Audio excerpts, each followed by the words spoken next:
Imagine, if you dare, being subjected to an unwelcome, unsolicited encounter with the heavily feared Irish Banshee, the ultimate predictor of death. The very concept alone is enough to turn most of us to stone, so spare a thought for the poor souls who have had first-hand dealings with this hideous manifestation.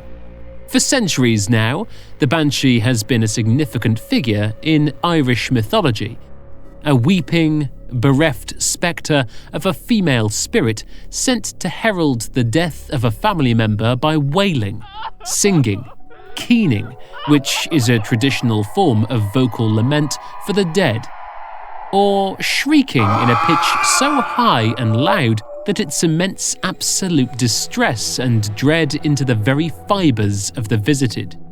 Although categorized as myth, there have been hundreds of accounts of sightings of the mournful fairy creature.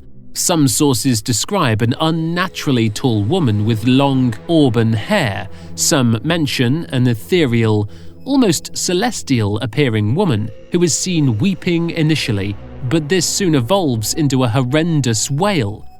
Others describe a similar physical image, but with the face being altogether different. A hideous, ugly complexion, sometimes noted.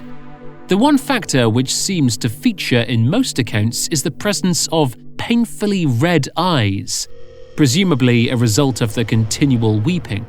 The majority of sightings, however, detail a very short, elderly woman, hag-like in appearance, standing a maximum of 4 feet tall, often with veiled face and headscarf, crouching tightly beneath the trees before standing to release an ungodly wail. The bitter crying of this anguished spirit is often the first stage of a terrifying encounter.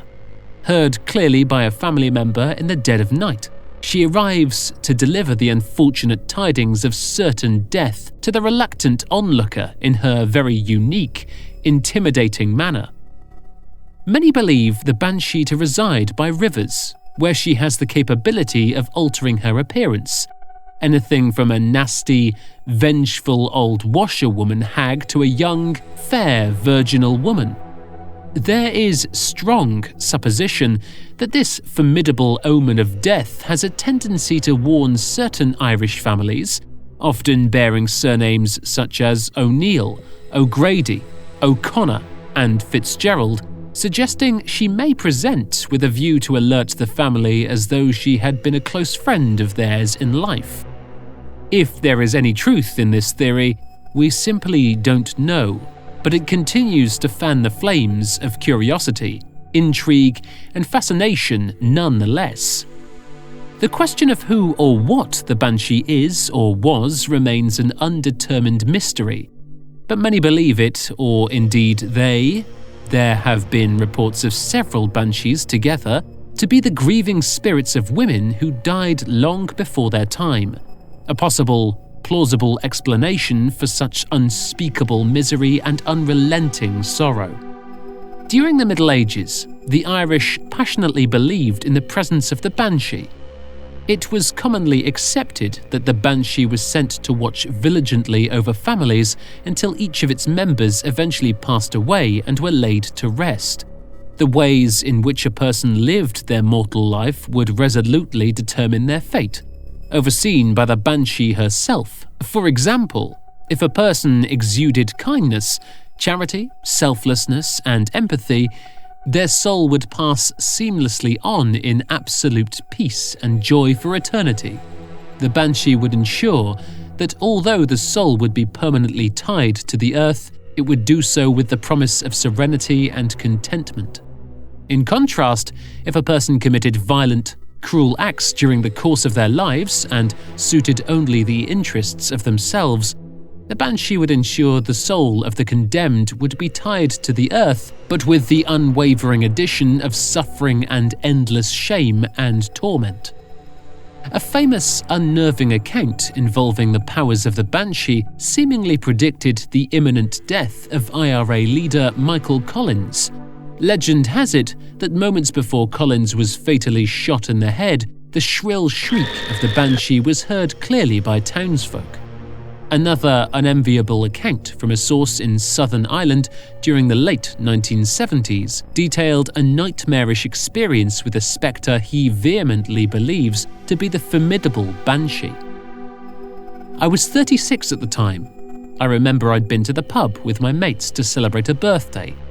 On the way home, I walked alone through woodland, as I had time and time again. As I walked, I suddenly heard out of nowhere the worst shriek I've ever heard. I thought a woman or girl was being attacked or worse, so I ran in the direction of the noise. Suddenly, I was stopped dead in my tracks by the sight of a radiant woman standing under a massive oak. She was looking right at me like she wanted me to approach her or something. I turned, expecting to see this was a hoax courtesy of my friends, but they weren't there. I was alone with her and suddenly feeling very cold. Every bit of me told me to run away from her. So I did. She hadn't ceased screaming at all the entire time, and the sound was deafening. I thought for a second this was some bloody horrible dream. But no, she was real, and I was there. Petrified, I sprinted home as fast as I could the hell out of there. When I got home, my brother was still up. I told him what I'd seen, and he seemed frightened by it. Unusual for him, he was pretty hard to most things. Anyway, the next morning, I was awoken at 6 by another scream. This time, it was my mother. I ran downstairs to be confronted by the traumatic sight of my mum cradling the cold, dead body of my 26-year-old brother. The same brother I'd been talking with about the shrieking woman just hours before. Apparently, his heart had just stopped due to some undiagnosed condition he had had since birth that nobody knew about.